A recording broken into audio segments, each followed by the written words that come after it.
Hello, নমস্কার সবাইকে। কেমন আছো সবাই? আমি কিন্তু খুব, খুব, খুব ভালো আছি। আর তোমরা কেমন আছো? অবশ্যই কমেন্ট করে জানাবেন। তারপরে আমি নিয়ে চলে এসেছি আজকের দেখুন দুপুরবেলার লাঞ্চের থালি। দুপুরে কি খেলাম সেটাই নিয়ে চলে এসেছি আজকে। যারা মনে করেন ডায়েট ফুড মানে খিদে পায়, খিদে পায়, খিদে পায় কিন্তু একদমই খিদে পায় না। দেখুন আজকের কিন্তু পেট ভর্তি করে খাবার, ডায়েট খাবার কিন্তু পেট ভর্তি। আপনাদের ইচ্ছাই হবে না আর অন্য কিছু খেতে। তো দেখুন ১ম এ আমি একটু সবুজ শাক নিয়ে নিয়েছি, নোটে শাক এটা।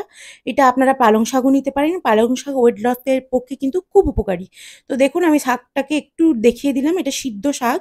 তো আর কিচ্ছু না, শুধু জাস্ট জলের মধ্যে সিদ্ধ করে নেওয়া আর ১ ফোঁটা পিঙ্ক সল্ট দিয়েছিলাম। তো দেখুন তারপরে যেহেতু শাক নোনতা, নুন লাগে না। সেইজন্য হালকা ১ ফোঁটা খালি পিঙ্ক সল্ট দিয়েছিলাম। তো তারপরে আমি নিয়ে নিয়েছি দেখুন এখানে আজকে করে নিয়েছিল আমার শাশুড়ি মা টক ডাল।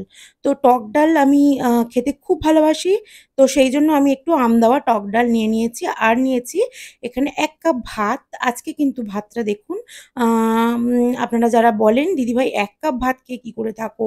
এই ১ কাপ ভাতে কি ৪টে ৫টা তরকারি হলে বা ২টো ৩টে তরকারি হলে মাখিয়ে খাওয়া যায়? কিভাবে খাওয়া যায়, কি না খাওয়া যায়?" তো দেখো মনের কাছে সবকিছু। তুমি যদি চেষ্টা করো তাহলে সবকিছু হবে। আর তুমি যদি না চেষ্টা করো তাহলে কিছুই হবে না। ১ কাপ ভাত নিয়েই সবকিছু চালানো যায়। তো দেখুন তারপরে আমি মাছটা তুলে দেখিয়ে দিলাম। মাছের মধ্যে কিন্তু কোনো তরকারি, ঝোল বা আলু নেই। শুধুমাত্র একটা তেলাপিয়া মাছের হাফ পোরশন আমি নিয়েছি। ছোট মাছ, এটা কিন্তু খুব বড় নয়। মানে খুব অনেকটা হেভি তেল চর্বিওয়ালা মাছ নয়। একদম পুকুরের জ্যান্ত মাছ, তেলাপিয়া মাছের অর্ধেকটা আমি নিয়ে নিয়েছি। তো দেখুন এখানে আমার লাঞ্চ পুরোপুরি রেডি। আজকে নিইনি কিন্তু শসা বা কোনো রকম স্যালাড। আজকে দুপুরবেলা আমি খাবার পরে বিকেল ৪ টের দিকে শসা আর টক দইটা খাবো। সেইজন্য আমি দুপুরবেলা খাওয়াতে আ লাঞ্চে কোনো রকমের স্যালাড নিইনি। কারণ এটা এনাফ। যেহেতু এতটা শাক নিয়েছি, ভাত নিয়েছি, মাছ নিয়েছি, ডাল নিয়েছি, এর বেশি আমি খেতে পারি না। আমার আরো ওভারলোড লাগে। যখন আমি আ আরো কিছু খেতে যাই তখন ওভারলোড লাগে। তো আমার যতটা প্রয়োজন আমি নিয়ে নিয়েছি। তো আপনাদের যদি মনে হয় এর সাথে স্যালাড ব্যবহার করবেন এবং খাবেন, তো নিয়ে নেবেন। আমার কিন্তু অতিরিক্ত শরীর ভারী লাগে, ভার লাগে ওয়ার্কআউট করার সময় বেশি খেলে, সেজন্য আমি অল্প করে খাই। তো দেখুন তারপরে আমি ভাবলাম যে একটু টমেটোই নিয়ে নিই।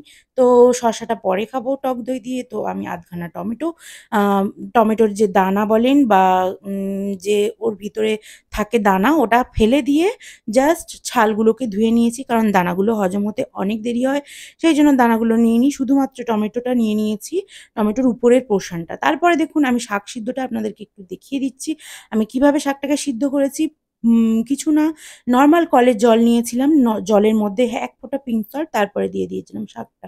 তো সিদ্ধ করে সেই শাকটাই ঝারিয়ে নিয়েছি।